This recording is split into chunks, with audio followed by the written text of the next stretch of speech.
Bab 539. Aku kira aku tidak akan pernah bertemu denganmu lagi di kehidupan ini. Albert berkata dengan kesal, tidak bisa cepat, atau kamu ingin membantu Mommy cuci piring? Oke, aku akan membantu Mommy cuci piring.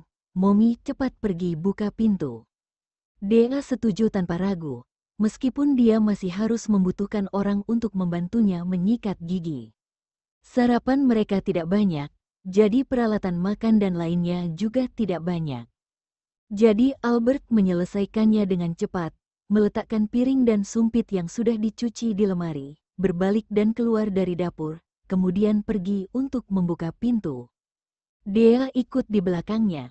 Begitu pintu terbuka, Dea langsung berteriak dengan penuh semangat tanpa melihat siapa itu, Daddy. Begitu dia melihat dengan jelas orang yang datang itu, dia langsung terpana. Daddy di mana? Dea berlari keluar pintu untuk melihat, tetapi tidak melihat orang yang dia nantikan. Dia tiba-tiba ingin menangis. Tante Kina, di mana Dediku? Dea bertanya dengan getir. Ketika Tante Kina datang, Dedimu masih belum selesai sarapan. Dia akan sampai sebentar lagi. Kina tersenyum ringan untuk menghibur Dea. Kamu? Kemunculan Kina yang secara tak terduga membuat Albert merasa sedikit bingung. Perasaannya agak rumit. Dia mengambil napas dalam-dalam dan berkata, masuk dulu. Tante Kina, Mommy sangat jahat. Dea segera mengadu kepada Kina ketika dia berpikir bahwa Mommy tidak ingin membukakan pintunya tadi. Kenapa Mommy jahat? Kina bertanya sambil tersenyum. Bocah kecil ini terus mengadu. Sama sekali tidak menyebalkan tetapi malah terlihat sangat imut. Aku mendengar bel pintu berbunyi dan mengira Daddy sudah datang. Jadi aku meminta Mommy untuk membuka pintu tetapi Mommy tidak mendengarkan aku. Dia sengaja ingin mencuci mangkuk dan sumpit dulu. Mommy mengatakan bahwa dia akan membuka pintu setelah mencuci piring. Dia bilang buka pintu dulu baru cuci piring. Mommy masih tetap tidak mau buka pintu dulu. Kata Dea dengan sedikit kesal. Setelah mendengarnya, Kina berpikir dalam hati, ternyata begini. Aku kira kalian masih belum bangun. Kina melirik Albert dan berkata sambil tersenyum. Membuat mereka menunggu di luar pintu selama hampir 10 menit. Dea, tidak ada yang bilang kamu bisu jika kamu tidak bicara. Albert berkata dengan malu dan marah. Ajak kakak Clayton pergi untuk bermain. Gadis kecil yang cari masalah ini tahu bagaimana mengekspos dirinya. Begitu bel pintu berbunyi, bocah kecil ini langsung memanggil dedinya, membuat Albert benar-benar berpikir bahwa Vito sudah sampai, jadi dia sengaja ingin membuat Vito tunggu sebentar. Siapa yang mengira kalau ternyata salah orang? Kakak Clayton, ini rumah momiku. Aku akan membawa kamu pergi bermain. Dea berinisiatif berjalan menuju Clayton, meraih tangannya dan membawanya ke samping sofa.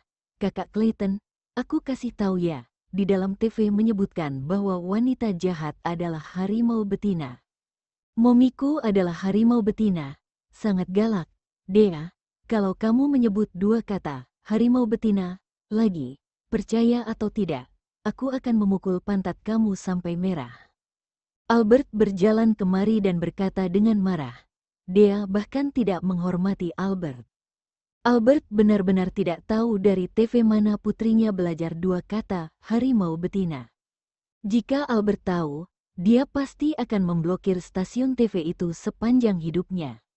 Setelah mendengar kata-kata itu, Dea segera mengangkat tangan kecilnya dan menutupi mulutnya. Aku salah. Mommy adalah peri yang lembut. Suaranya yang imut tidak begitu jelas karena dia menutup mulutnya. Ini adalah apa yang diajarkan oleh dedinya.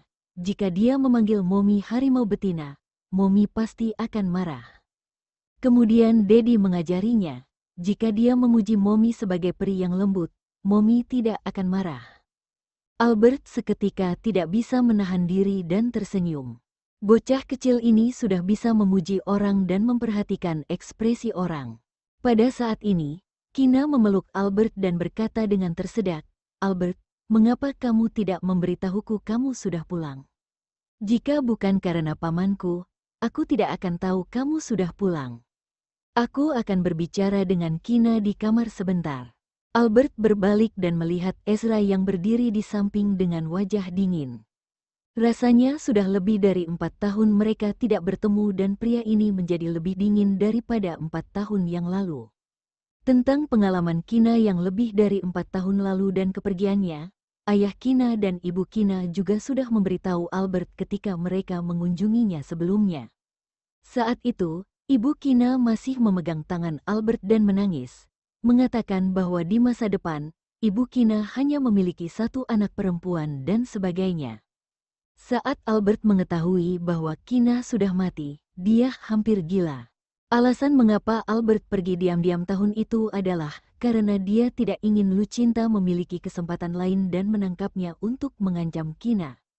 Albert bersembunyi di kota kecil saat itu dan secara tidak sengaja dia menemukan Lucinta juga ada di kota kecil. Kemudian dia menemukan bahwa Lucinta telah menangkap Kina. Albert sendirian saat itu, ditambah lagi dia baru mengetahui bahwa dirinya hamil. Mengetahui bahwa dia terlalu lemah untuk mengalahkan Lucinta, dia mengirim pesan kepada Ezra. Ketika Albert memikirkan saat di mana dia dan Vito baru saja menjalin hubungan, dia menemani Kina ke rumah sakit untuk pemeriksaan.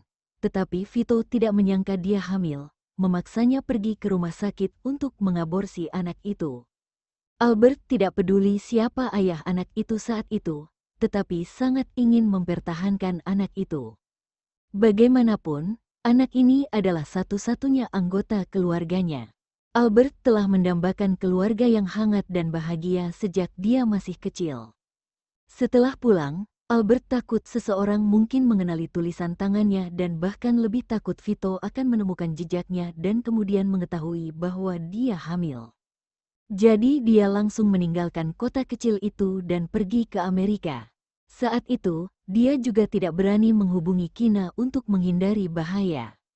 Kemudian, ketika dia mengetahui dari berita bahwa Lucinta sudah mati, dia menghela nafas lega dan secara naluriah berpikir bahwa Kina baik-baik saja. Karena sedang hamil, jadi Albert tidak berani menelepon untuk menghubungi Kina. Sampai setelah sekian lama, dia baru menghubungi ayah Kina dan ibu Kina. Baru saat itulah dia tahu bahwa Lucinta dan Kina telah mati bersama. Baru saat itulah dia tahu bahwa Ezra memiliki masalah dalam otaknya karena kematian Kina dan telah melupakan segalanya. Baru kemudian dia tahu bahwa Clayton tidak bisa berbicara. Albert sangat menyesal pada saat itu. Jika dia lebih berani dan mencoba menyelamatkan Kina pada saat itu, tidak peduli dengan kekuatannya yang lemah, mungkin hasilnya akan berbeda. Selama waktu itu, berita kematian Kina membuatnya menderita depresi karena penyesalan yang luar biasa. Jika bukan karena dia mungkin akan bunuh diri. Di dalam kamar, Albert memegang tangan Kina dengan erat, tersedak dan berkata, "Aku kira aku tidak bisa bertemu dengan kamu lagi di kehidupan ini." Kina tahu apa yang Albert maksud. Demikian pula, sudut bibir Kina melengkung dan dia tersenyum. Suaranya tersedak, "Ketika kamu pergi, kamu menyerahkan segalanya kepada Tama. Aku juga kira aku tidak bisa bertemu denganmu lagi dan aku sangat sedih. Aku tidak berpikir terlalu banyak saat itu, tetapi setelah aku tahu aku hamil, aku memutuskan untuk tidak kembali." Albert berkata dengan mata merah. Mengenai Dea, bahkan ayah Kina dan ibu Kina juga tidak tahu. Awalnya aku ingin membawa Dea kembali ke Amerika, tetapi kemarin aku bertemu dengan Vito secara tidak sengaja.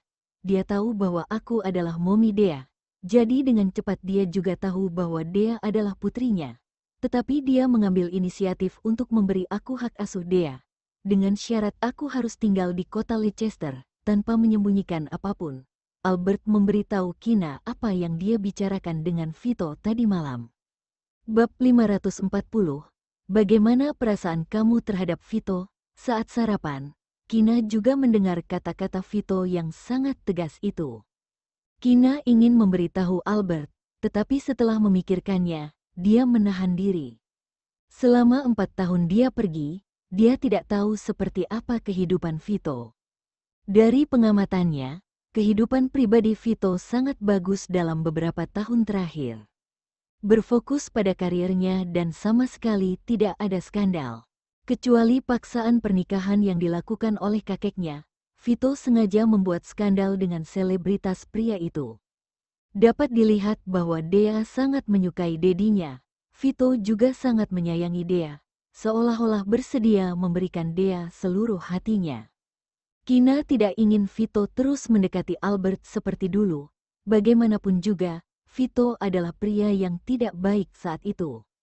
Tapi sekarang, Vito bisa menunggu Albert selama bertahun-tahun, bahkan jika Albert tidak kembali, dia berniat untuk terus menunggunya. Dapat dikatakan bahwa dia sangat setia. Biarkan masalah Albert dan Vito berjalan sesuai kondisi saja. Kina tidak akan lagi campur tangan dalam hubungan mereka. Setelah itu, mereka berdua berbicara tentang kehidupan 4 tahun yang lalu. Albert memilih untuk berbicara tentang itu, tetapi Kina mengatakan bahwa dia tidak ingin berbicara tentang masalah 4 tahun yang lalu. Albert juga tidak memaksanya untuk berbicara, kemudian mengubah topik pembicaraan secara halus. Kemudian, Kina mengajukan beberapa pertanyaan yang lebih realistis tentang rencana masa depan Albert, seperti pekerjaan apa yang dia rencanakan, atau apakah dia telah mempertimbangkan untuk membuat debut baru. Aku masih belum memikirkan pekerjaan, tapi aku pasti mampu menafkahi Dea, kata Albert dengan senyum percaya diri. Mengenai ucapan Vito tadi malam, Albert bukan tidak memikirkannya. Sebaliknya, dia malah memikirkannya hampir sepanjang malam. Kina bertanya apa yang ingin Albert lakukan dan hatinya masih cenderung untuk kembali ke dunia hiburan. Lagi pula, apa yang dia kuasai adalah akting dan dia menghasilkan uang yang sangat banyak dari sana. Pria itu benar, ada kemungkinan buat Dea untuk memiliki kehidupan yang lebih baik. Mengapa dia menolak kesempatan bagus ini hanya karena beberapa urusan pribadi dan membiarkan Dea mengikutinya untuk menanggung kesulitan? Ngomong-ngomong, apa nama lengkap Dea? Dea Liam. Ketika Kina menanyakan pertanyaan ini, dia langsung memikirkan nama putranya. Nama Clayton berkaitan dengan nama dia dan suaminya. Iya, Dea Liam saja. Mengetahui bahwa Kina memikirkan hal lain, Albert memelototinya dan menjelaskan dengan sedikit gelisah. Ketika aku menamai Dea, aku tidak terlalu memikirkannya. Mengapa hal pertama yang muncul di benak mereka ketika mendengar nama Dea adalah pria itu? Setelah mendengarnya, Kina hanya tersenyum. Setelah beberapa saat, terdengar ketukan di pintu. Albert berdiri untuk membuka pintu dan melihat Vito berdiri di depan pintu. Vito melihat ekspresi Albert yang dingin, mengerucutkan bibirnya dan tidak mengatakan apa-apa. Tidak tahu kenapa, Vito merasa sedih. Seperti yang aku katakan tadi malam, aku akan membawa Dea pergi ke keluarga Okto. Kakek juga sudah merindukan Dea. Aku tidak akan menyesali apa yang aku janjikan tadi malam. Kamu tidak perlu mengingatkanku lagi. Albert entah kenapa merasa kesal ketika melihat sikap Vito yang begitu berhati-hati. Itu membuat Albert terlihat seperti dia sudah menyesali apa yang dia janjikan. Setelah makan malam nanti, aku akan membawa Dea pulang. Vito berkata sambil tersenyum, lalu menjulurkan kepalanya ke kamar. Kakak ipar Kina, kalian sudah lama tidak bertemu, kamu makan malam dengan Albert saja. Aku akan membayar semuanya. Aku masih mampu untuk mentraktir Albert makan. Kina jelas tahu bahwa Vito sedang mencoba menyenangkan Albert. Masih bilang mereka sudah lama tidak jadi makan bersama saja. Jelas-jelas dia tidak ingin Albert makan sendirian. Tapi Kina sangat penasaran, sejak kapan Vito menjadi begitu baik? Seperti orang yang sedang jatuh cinta. Oke, Vito memberinya isyarat dan berkata kepada Albert, kalau begitu aku akan membawa Dea pergi dulu. Cepat pergi dari sini, tidak usah banyak omong. Setelah Albert selesai berbicara, dia langsung menutup pintu. Kina menatap Albert selama beberapa detik. Vito sepertinya sedang mendekati kamu. Dia tidak pernah mengatakannya, tapi bisa saja mungkin karena aku adalah Mommy Dea. Jadi dia bersikap seperti itu untuk sementara waktu. Setelah itu, semuanya akan kembali normal, kata Albert dengan tenang dan ringan.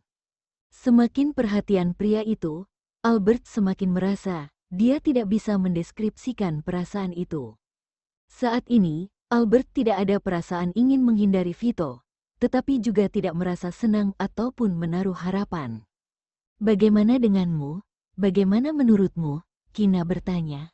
Kina mengatakan bahwa dia tidak akan ikut campur masalah Vito dan Albert, tetapi dia masih tidak bisa menahan dan ingin bergosip.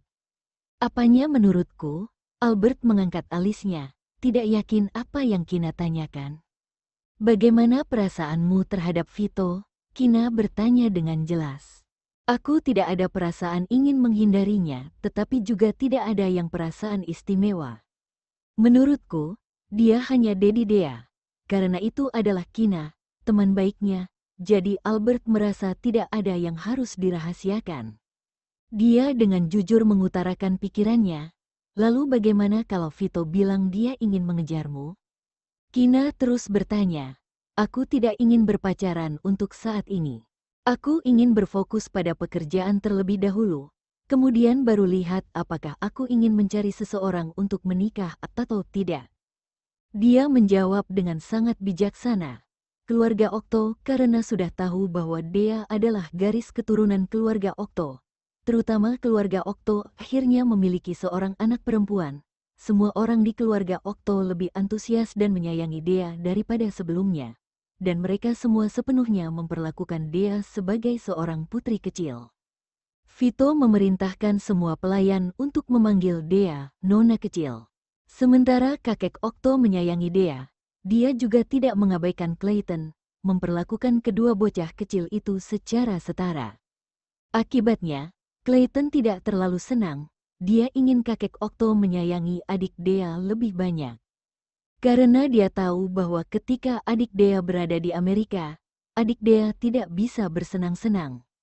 Adik Dea bercerita kepadanya dan memberitahu dia bahwa untuk membeli sebuah rok kecil ibu angkatnya, Albert membutuhkan 20 hari dan dia hanya bisa membeli 2 rok kecil. Dia hanya bisa memakan 2 cupi cake dalam 10 hari. Ibu berkata Clayton akan menjadi kakak.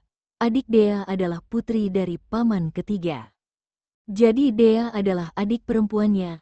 Clayton memutuskan bahwa di masa depan, dia akan bersikap sangat baik kepada adik Dea. Biarkan adik Dea memilih semua hal yang baik terlebih dahulu. Kakak Clayton, kapan momiku akan menikah dengan Dedi? Dea memegang boneka kecil yang diberikan Clayton padanya dan bertanya dengan imut. Ketika Momi dan Dedi menikah, mereka bisa tinggal di mansion. Clayton tertegun sejenak, menatap mata Dea yang penuh harapan, berpikir sejenak dan menulis di tablet. Kalau begitu aku akan membantu kamu bertanya pada paman ketiga, oke? Paman ketiga biasanya bercerita segala hal kepada aku, karena Dea masih buta huruf, untuk berkomunikasi dengan Dea. Clayton secara khusus memasang aplikasi yang mengubah teks menjadi lisan. Oke, Dea dengan senang hati meraih tangan Clayton dan berkata, kalau begitu kakak Clayton cepat tanya ke dediku. Dea sangat ingin menjadi gadis kecil cantik. Jika Momi dan Dedi menikah, Dea ingin menjadi gadis kecil cantik. Kakak Clayton juga akan menjadi pria kecil tampan, oke?